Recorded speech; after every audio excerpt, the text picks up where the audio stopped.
Hey guys, Samsung just quietly dropped some Galaxy S26 Ultra bombshells, and honestly, some of these decisions make zero sense. Features we all thought were ultra exclusive? Suddenly not anymore. And here's the wild part.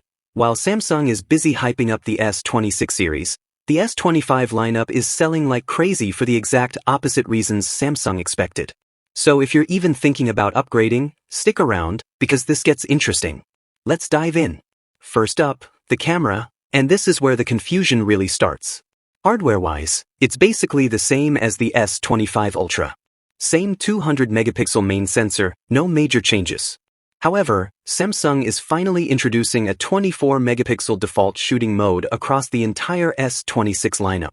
On paper, that sounds great. Sharper everyday photos, less oversharpening, reduced purple fringing. Essentially Samsung catching up to Apple's 24MP mode introduced with the iPhone 15 Pro. But here's the huge catch nobody saw coming. To use this mode, you have to manually download the Samsung Camera Assistant app, dig through the settings, and enable it yourself. Only then does it become the default.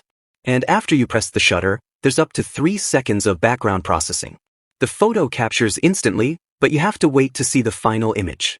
If you want speed, you're stuck with 12MP. If you want quality, you deal with a delay. And here's the real kicker. Leakers are saying the S25 Ultra hardware can easily handle this 24MP mode, but Samsung has locked it to the S26 series anyway. So if you want better everyday photos without jumping through expert RAW hoops, the message is clear: upgrade. Classic Samsung move, right? Now let's talk about something else that caused a lot of frustration: the privacy display. Remember when leaks claimed this feature would be ultra exclusive?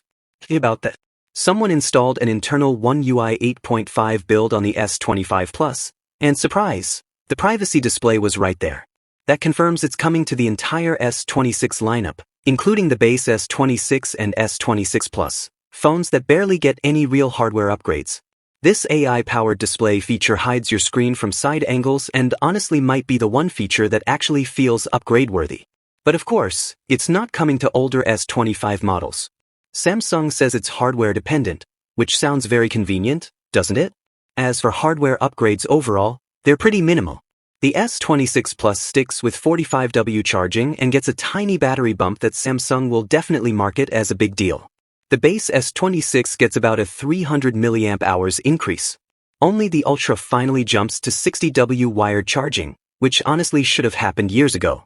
All models get Qi 2.2 wireless charging, which is nice. But beyond that, there's barely anything new. And then there's pricing.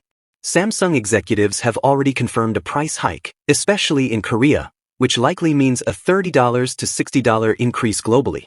Meanwhile, heavy discounts are making the S25 series fly off shelves right now. A lot of people are asking the obvious question: why pay more for a phone that's almost the same? As a result, sales records are being broken for last year's models. Samsung is set to unveil the S26 series on February 25th in San Francisco, with a global release expected around March 11th. So the big question is this: is the S26 Ultra actually worth it, or should you grab a discounted S25 Ultra instead? Drop your thoughts in the comments. Are you upgrading, skipping, or straight up annoyed at Samsung? Hit like if this blew your mind, subscribe for more leaks, and I'll catch you in the next one.